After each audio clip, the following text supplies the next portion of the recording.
Anak-anakku sekalian, para jamaah majelis Rasulullah dan para pencinta Sayyidina Muhammad, sampai kita kepada tausiah terakhir. Nanti setelah ini ada zikir bersama, zikir jalalah seperti biasa. Namun kita akan dengarkan tausiah terakhir dari yang kita tunggu-tunggu, jauh-jauh dari Rembang, Jawa Tengah. Beliau menghadiri acara kita dan beliau tadi menyampaikan, saya tanya, Gus, kira-kira Gus Baha mau di podium atau di sini? Saya milih ceramahnya sambil duduk. Jadi khasnya Gus Baha ini adalah, anak-anakku sekalian, sangat tawadhu. Ilmunya luar biasa, tapi tawadhunya juga luar biasa. Beliau tidak mau berdiri, beliau akan duduk saja. Jadi mohon kita simak, kita dengarkan tausiah dari beliau. Mudah-mudahan ini bermanfaat untuk dunia dan akhirat kita. Kepada Al-Mukarram Kiai Haji Bahauddin Nur Salim atau Gus Baha, alaihi fal yatafaddal mashkur wa ma'jur.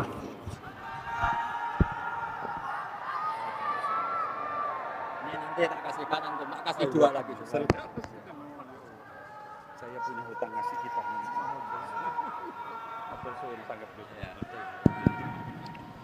Assalamualaikum warahmatullahi wabarakatuh. Waalaikumsalam. Alhamdulillahirabbil alamin wassalatu wassalamu ala asyrofil mursalin sayyidina maulana Muhammadin wa ala alihi wa sahbihi ajmain, amma ba'du. Ingkang sangat kula hormati niki wonten Habib Nabil, semua keluarga besar Habib Muntir, semua min usulihi wa furuhi sedanten ingkang kula hormati. Ingkang terhormat Habib Ahmad Bahar, Habib Ja'far Al-Attas, niki wonten Profesor Nazaruddin, wonten Pak Muzani, wonten Mas Nusron sedanten ingkang kula hormati. Yang spesial, saya ini punya dua permintaan. Satu, jangan diundang lagi. Dua, saya minta maaf kalau yang ingin ngundang, mohon nggak usah diteruskan. Saya akan cerita yang ilmiah. Saya terima kasih tadi sama Habib Abdullah bin Ja'far sama Ustadz Hasan Saifur Rijal. Begini, kenapa saya banyak dikutip para narasumber? Karena saya ini jenis kiai yang otoritatif. Jadi saya ini karena nggak menteri, sehingga kalau belajar itu serius sekali. Ya alhamdulillah ini ada Pak Muzani, orang yang bisa ngelantik seseorang jadi presiden. Masih punya utang satu, bisa nggak ngelantik kita jadi ahli surga? Begini kalau cerita ilmiah, nanti saya baca hadisnya. Ada kelebihan kita jadi manusia itu justru karena ketidaktahuan kita. Kita tentu hingga detik ini tidak melihat surga langsung, tidak melihat neraka langsung, apalagi melihat Allah Subhanahu wa Ta'ala. Tapi selalu ada teori, dan ini dibenarkan oleh semua ulama karena ini nas itu mansus. Dan itu diantara kelebihan Rasulullah SAW adalah diutus kafatan linnas, untuk semua orang. Sehingga ada orang ditanya, dengan apa kamu tahu kalau Tuhan itu satu? Orang ini dengan enteng menjawab, innal isnaini, angka 2, 3, 4 dan seterusnya, nisbatu dzalika ilal wahid nisbatul far'i ilal asli. Jadi segampang itu nerangkan ayat qul huwallahu ahad, Allah itu satu. Karena angka itu 2, 3 sampai 1 miliar 1 triliun, nisbatu dzalika ilal wahid nisbatul far'i ilal asli. Semua itu asal usulnya satu. Begitu juga sebegitu gampangnya Syekh Nawawi Al-Bantani menerangkan kenapa bismillah itu dimulai ba. Huruf hijaiyah kan alif, tapi kalau bismillah dimulai dari satu ba. Ba itu ada titik satu. Anda gambar kambing, gambar apa saja, gambar Anda entah baik entah jelek, itu tetap dimulai satu titik. Nah satu titik ini disebut nuktotil wujud, asal usul wujud. Sebab itu kitab I'anatul Thalibin, tadi Habib Nabil cerita sanad-sanadnya Mbah Mun. Sebetulnya kalau boleh angkuh, yang berhak cerita itu saya, karena kitabnya milik saya. Tapi beliau tak kasih terus cerita, ya alhamdulillah. Ada penyambungnya. Nanti tak kasih lagi beliau. Ya memang yang paling berat beliau karena turunannya itu. tapi kitabnya dari saya, jadi ya satu-satu. Kitab I'anatul Talibin itu dikarang oleh ulama top, namanya Said Abi Bakar Sato. Beliau punya murid yang sangat terkenal di Indonesia, namanya Syekh Mahfud At-Turmusi. Syekh Mahfud ini punya murid, diantaranya yang paling terkenal tentu Mbah Hashim sama Mbah Ahmad Dahlan, pendiri Muhammadiyah. Jadi kemudian kitab I'anah ini populer sekali untuk menerangkan fikih-fikih di Indonesia. Termasuk cerita bahwa wujubul jihad itu wujubul wasail lal maqasid. Jadi jihad itu wajib, itu wujubul wasail lal maqasid. Sama cari di syarah. Sekiranya dakwah itu bisa tidak dengan jihad, dengan pengajian kayak Majelis Rasulullah, kayak Majelis Nurul Mustafa, kayak kiai-kiai kampung, itu sudah cukup karena sudah isolul maksud, orang sudah menjadi kenal Allah Subhanahu wa taala. Sebab itu ketika Sayyidina Ali diutus di beberapa peristiwa termasuk di Khaybar, Sayyidina Ali didhawuhi la ayyahdiyawu bika rajulan wahidan khairan laka min humrin na'am. Ada satu saja yang Islam karena kamu itu lebih baik daripada kemenangan. Nah, kemudian ini supaya otoritatif menghormati masjid ini, Masjid Istiqlal, masjid yang luar biasa bersejarah. Saya baca keterbatasan kita, tapi ini menjadi kelebihan. Ini hadis di Shahihul Bukhari. Nanti sebagian materinya saya tinggal supaya ini tadi otoritatif tadi, supaya semuanya pakai sanad. Ini hadis dari Shahihul Bukhari, sehingga Anda tidak perlu tanya ini sahih apa enggak. Karena ini di Sahih Bukhari, ikutnya nomor hadisnya itu 6408. Monggo kalau mau dihafal. Biasanya jenengan kan hanya hafal Arba'in Nawawiyah. Ini hadis ini nomor 6408.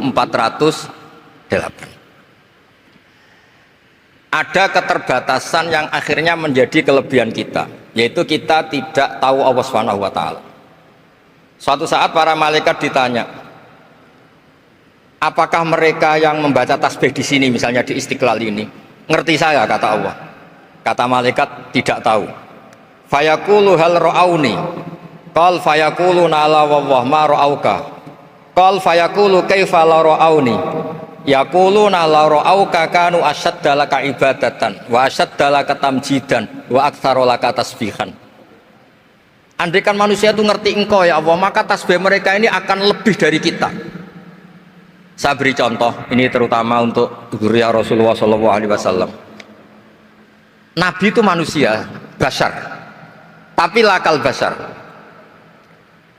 Nabi ketika muji Allah Subhanahu wa taala ini supaya kalau sholat jangan hayati. Misalnya pertama muji begini, lakal hamdu mil'us samawati wa mil'ul ardi. Kebanyakan di Jawa memang baca pakai rofaknya mil'u, tapi di beberapa sanad dibaca mil'ah, itu urusan Arab lah. Engkau itu saya puji seluas langit dan bumi, seluas langit dan bumi. Seluas langit dan bumi itu nggak keren, karena langit ini tetap mahsurah, as-samawat ini apapun luasnya langit itu tetap terbatas. Bumi apapun luasnya juga terbatas.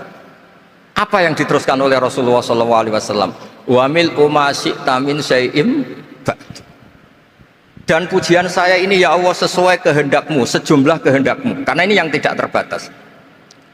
Begitu juga ketika Nabi dengan keterbatasan sebagai manusia, bukan sebagai habibullah, atas nama manusia. Nabi itu punya dua sisi, kadang sebagai bashar, kadang sebagai habibullah. Dan sama-sama penting untuk mengawal Islam ini. Saya ulang lagi, sama-sama penting untuk mengawal Islam ini. Ketika Nabi sebagai bashar ngendikan begini, la nuhsi Allahumma lakal hamdu hamda yuwafi ni'amaka, misalnya pakai mukhatab, wa yukafi umazidak. Saya memuji engkau ya Allah dengan pujian yang sesuai jumlah nikmatmu, wa yukafi umazidak, dan bisa berserasian dengan tambahan-tambahan nikmatmu. Tapi apapun luasnya nikmat itu terbatas, sehingga Nabi nambahi, la ukhsi thana'an alita anta kama atneta ala nafsik. Saya muji ini tidak terhitung, sama sejumlah pujian yang engkau lakukan. La ukhsi atau la nukhsi thana'an alika anta kama atneta ala nafsik. Sehingga ini kreasi-kreasi Bani Adam yang malaikat itu tidak bisa. Saya ulang lagi, ini kreasi-kreasi Bani Adam yang bakat malaikat itu tidak bisa. Ini saya baca di kitab Fathul Bari, ini syarahnya kitab Bukhari. Kata Imam, ini saya ulang lagi, ini kata Imam Ibnu Hajar al Asqalani, pensarah terbaik Bukhari. Jadi Sahihul Bukhari itu punya sarah paling terkenal namanya Fathul Bari. Itu gurunya Syekh Zakaria Al Ansori. Syekh Zakaria itu dikenal sebagai Syekhul Islam. Itu berkahnya punya guru alim banget, kereng. Ibnu Hajar al Asqalani itu kereng itu keras. Kalau muridnya tidak bisa itu keras sekali, tapi urusan ngaji saja. Terus punya murid itu pinter sekali, namanya Ibnu Hajar al-Haytami. Jadi beliau kalau mau ngaji ya susah, karena gurunya itu alim, nyuruh baca. Kalau mau ngajar ya susah, muridnya itu alim, takut salah. Jadi akhirnya pinter. Orang punya murid alim alama itu kan bingung. Makanya saya tidak suka kalau Profesor Nazar ngaji saya, nanti ngoreksi repot. Sudah gitu Islamnya beliau formal karena Menteri Agama, saya non formal.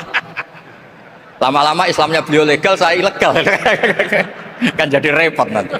Makanya tadi tak bully, tak cocokkan. Kalau jenengan Menteri Agama sampai akhirat berarti top. Tapi kayaknya di akhirat saya yang ngelamar jadi Menteri Agama. Tidak ada, ini nggak penting. Ini hanya gojlokan saja supaya kelihatan bahwa menteri pun juga warga Indonesia. Begini kata Ibnu Hajar al Asqalani, ini saya baca ya supaya penghormatan saya sama Habib Umar Hafid. Saya ini baca kitab beliau khatam serius, namanya Taujihun Nabi li Mardhati Bari, yang ditulis oleh Ustadz Fahmi bin Ali bin Ubaidun. Saya baca banyak, termasuk ketika beliau punya manhaj yang tidak populer, kata beliau fala buddha antuwattina nafsaka ala annana khudamatu hadal kaun. Kamu harus yakin bahwa tugas kiai, tugas ulama itu khudamatu hadal kaun, mengkhidmati semua alam raya ini. Dan jangan pernah putus asa, misalnya melihat non muslim terus kamu putus asa, ini non muslim enggak, bisa saja suatu saat rubbama aslama fakhasuna islamu, bisa saja dia Islam fakhasuna Islam. Nah, ini wirasah nabawiyah, karena dulu Nabi ketika dari kampung Abdi Yalil dan disakiti, malaikat Jibal itu usul supaya kampung itu dihabisi, kata Nabi apa? La bal arju ayukhrijawah min aslabihim ma ya'budu wa la yusyriku bihi syai'an. Bisa saja bapaknya masih kafir, anaknya Islam, cucu-cucunya apa? Islam. Kayak apa Nabi itu? Rojaknya Masya Allah. Nah kemudian ini kembali ke tasbih tadi. Kata Ibnu Hajar al Asqalani, yukhadu min hadal hadis anna dzikral hasil min bani adam a'la wa asyrafu min adzikri al hasil min al malaikah li husuli dzikril adamin ma'a kasratis syawaghil wa wujudi sawarif wa sudurihi fi alamil ghaibi bi khilafil malaikati fi dzalika kullih. Jadi kita ini enggak melihat Allah langsung, enggak melihat surga langsung, enggak melihat neraka langsung, tapi cara kita zikir wis nak wis di neraka yo nangis tenan, padahal yo ora mesti mlebu neraka, lha nangis tenanan. Kayak apa iman kita? Nah, iman seperti ini sesuai kriteria awal sing dikersana Allah, alladzina yu'minuna bil ghaib. Maka andekan saya ini kok dikasih mukasyafah sama Allah untuk melihat surga, saya milih enggak melihat supaya ngikuti yang tetap ghaib. Nanti kalau saya melihat langsung kemudian iman, kata Allah, akeh tunggali aku iman mau melihat itu. Jadi kadang-kadang keterbatasan kita ini penting.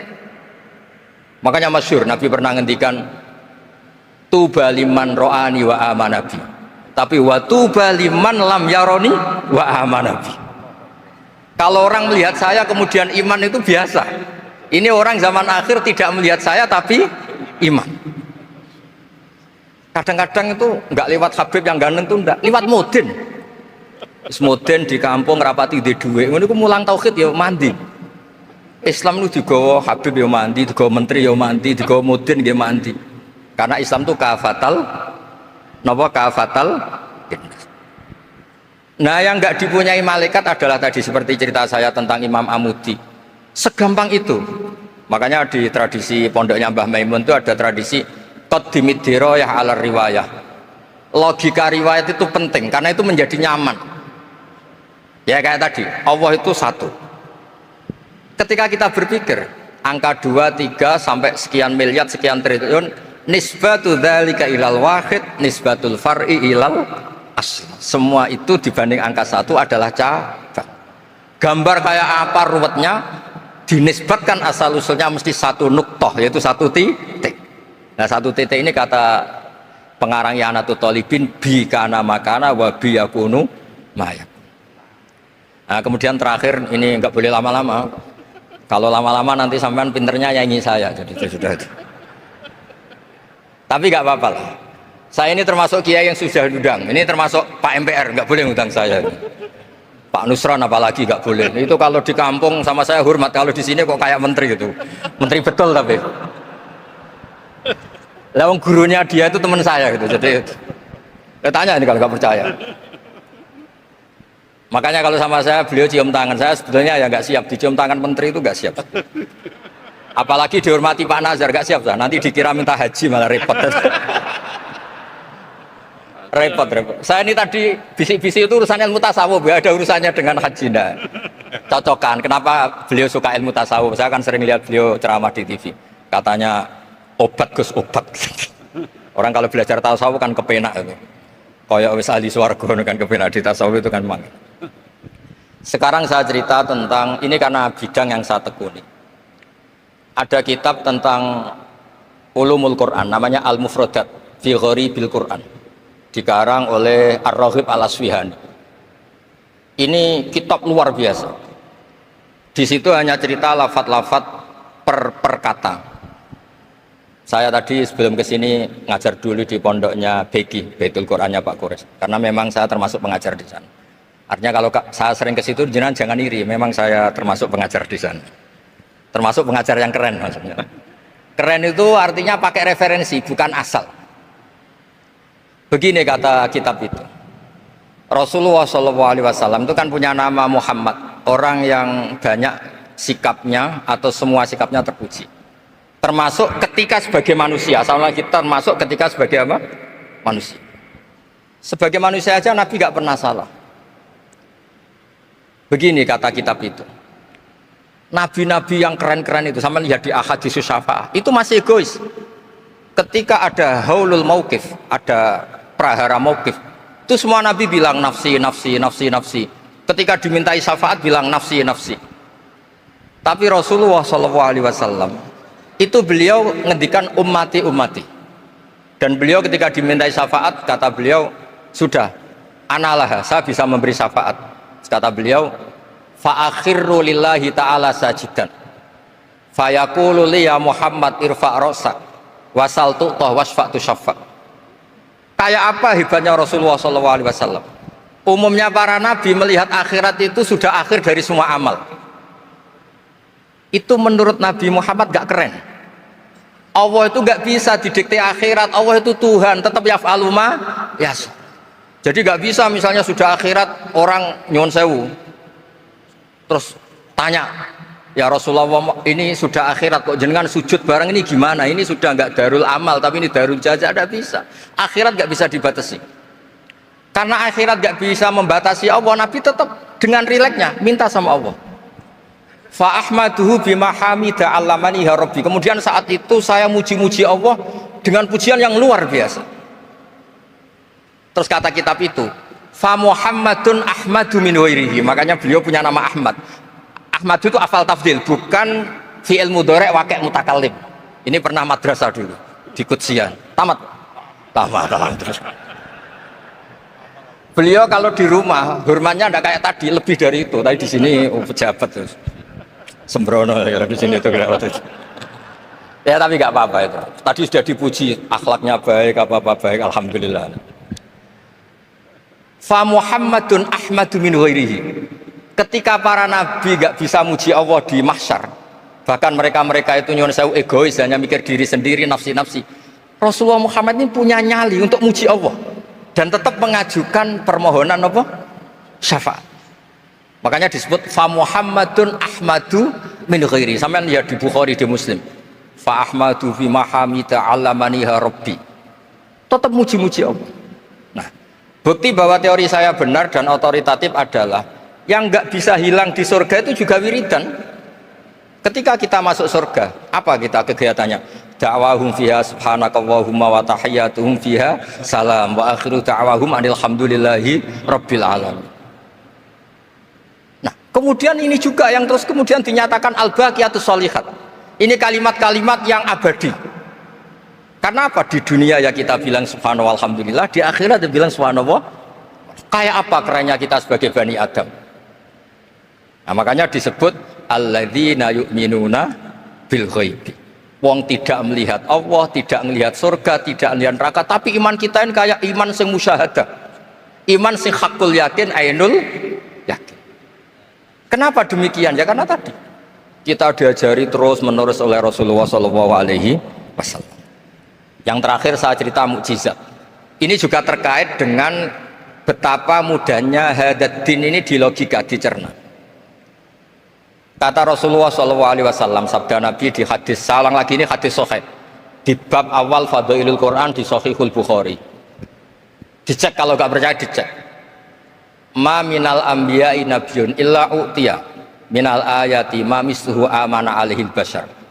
Wa innama kana alladhi utitu wahyan auhahu wa ilayya fa arju an akuna aktsarahum tabi'an yaumal qiyamah.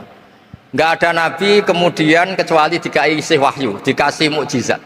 Dan mukjizat ini dahsyat sehingga orang itu dipaksa iman. Kayak Nabi Soleh, ada unta besar keluar dari batu. Nabi Musa punya tongkat dipukulkan ke Laut Merah langsung menyibak jadi daratan. Tapi kata Nabi Muhammad SAW, kata, saya itu tidak punya mukjizat kayak itu, juga gak ingin. Saya ini dikasih mukjizat Al-Quran, dan saya berharap karena mukjizat Quran ini adalah terus kemudian umatku menjadi yang terbanyak ila yaumil ya. Sekarang kita berlogika, ini kata kitab Fathul Bari lagi, kita berlogika, ajaza yu'jizu ijazan, sesuatu yang menjadikan orang lain gak mampu disebut ijaz. Kemudian karena ayat menjadi mukjizat, sesuatu yang kita sepakat tidak mampu. Nah kalau itu masalahnya, tongkat dipukulkan laut kemudian menjadi kering, kita mampu enggak? Enggak kan? Tapi pertanyaannya, Anda bikin nyamuk mampu enggak? Enggak kan? Anda bikin sapi, bikin unta mampu enggak? Enggak kan? Makanya Nabi Muhammad SAW cukup, sudahlah kamu itu manusia, bahkan sekedar menciptakan lalat itu tidak bisa. Inna Allaha la yastahi ayyadriba masalam ma'ba'udatan fama fawqaha. Kemudian mukjizat ini sama Nabi dicontohkan hal-hal yang keseharian kita. Wa min ayatihil lailu wan naharu wasyamsu wal qamar. Sekarang peristiwa laut dibelah Nabi Musa dengan matahari yang nggak pernah turun mesin, itu keren mana coba? Keren matahari yang nggak pernah turun. Terus kata Ibnu Hajar al-Asqalani, li'annal mu'jizat al-madiyah kanat khisyatan tusyahadu bil absor kana qati soleh wa asa Musa wa mu'jizatul Quran tusyahadu bil basirah fakana man yattabi'uhu atau yatba'uhu li ajliha aksar fa innal ladhi yusyahadu bil absor yang qaridu binkiradi musyahidihi wal ladhi yusyahadu bil basirah bakin. Ya saya ulang lagi, bakin. Ya, bagian terus disaksikan orang sing ja'a badal awali mustamirra. Begini logikanya. Mukjizat kayak nakoti Soleh atau Asa Musa yang terkenal. Saya andaikan jadi umatnya Nabi Musa terus dikasih tongkat itu, terus bisa apa coba? Ketika kita punya utang disuruh nyaur ya nggak bisa dipakai jaminan kan. Sudah gitu orang tanya ini asli apa enggak? Kalau asli buktikan, kan ya repot. Tapi kalau kita jadi umatnya Rasulullah SAW ditunggoni Quran, punya banyak masalah resepnya sabar. Kalau nggak bisa sabar ya nyari kiai-kiai tukang ijazah anak menodongannya mandi. Karena orang mensifati Allah itu macam-macam. Makanya saya pastikan nggak ada agama yang mengajarkan rasional kayak agama apa? Islam. Makanya liqaumi yaqilun liqaumi yatafakkar. Coba misalnya nyamuk. Kamu bikin nyamuk tidak bisa kan? Nyamuk punya organ tubuh kecil, organ tubuhnya punya urat. Kamu mikirnya kayak apa? Sekedar bikin patungnya saja tidak bisa, apalagi bikin nyamuk. Jadi untuk mengakui kudrohnya Allah yang tidak terbatas dan kita lemah, itu tidak usah nunggu peristiwa kayak terbelahnya laut. Cukup wa ma min dabatin fil ardi wala ta'iriyatiru bijanahihi illa umamun amsalukum inna fi khalqis samawati wal ardi waqtilafil laili wan nahar, seterusnya la ayatil liqaumi yaqil. Nah, gara-gara pola yang diajarkan Nabi itu ila yaumil qiyamah orang tetap Islam karena nyaman dengan kepastian mukjizat ini baqiyah ila yaumil qiyamah. Itu kayak apa baiknya Nabi? Makanya saya suka tadi burda yang dibaca. Ada ulama kayak Muhammad bin Said Al-Busiri yang ngarang burda. Itu kalau berpikir itu sederhana. Ngeten lho Gusti, malah nerangno pangeran. Lama da'awa da'ina li ta'ati bi akramir rusli kuna akramal umami. Ngeten lho Gusti, karena Rasul Muhammad itu terbaik, ya logikanya umatnya juga terbaik. Jadi lama da'awa da'ina li ta'atihi bi akramir rusli mesti kuna akramal umami. Jadi burda ini saking manjanya sama Allah sampai bilang gini, wala yadhiqa Rasulullah jahuka biidal karimu tajalla bismimun takim. Ya Allah, engkau telah menamai Nabi engkau itu Raufur Rahim, yang penuh kasih sayang, yang sohibus syafaat. Maka ketika engkau ingin nyiksa kami dengan alasan engkau ini al-muntakim, dat yang bisa nyiksa orang maksiat, jenengan harus ingat ya Allah bahwa Nabi kita itu Nabi yang engkau gelari Raufur Rahim. Ya kalau gitu jangan jadi nyiksa. Terus gunanya apa digelari Raufur Rahim ra iso nyafaati gitu. Itu jenenge wala yadhiqa Rasulullah jahuka bi idzal karimu tajalla bismimun. Terus fa inna min judika dunya wa darrataha wa min ulumika ilmal lawhi wal qalam. Dan itu juga yang dibuktikan Rasulullah SAW. Sampai beliau ngendikan likulli nabiyyin da'watun mustajabah wa akhtabi da'wati syafaatan ummati yaumal qiyamah. Semua nabi itu punya doa yang mustajab dan semuanya sudah dipakai di dunia. Tapi saya menyimpan jatah itu supaya saya tetap punya hak syafaat fi yaumil qiyamah.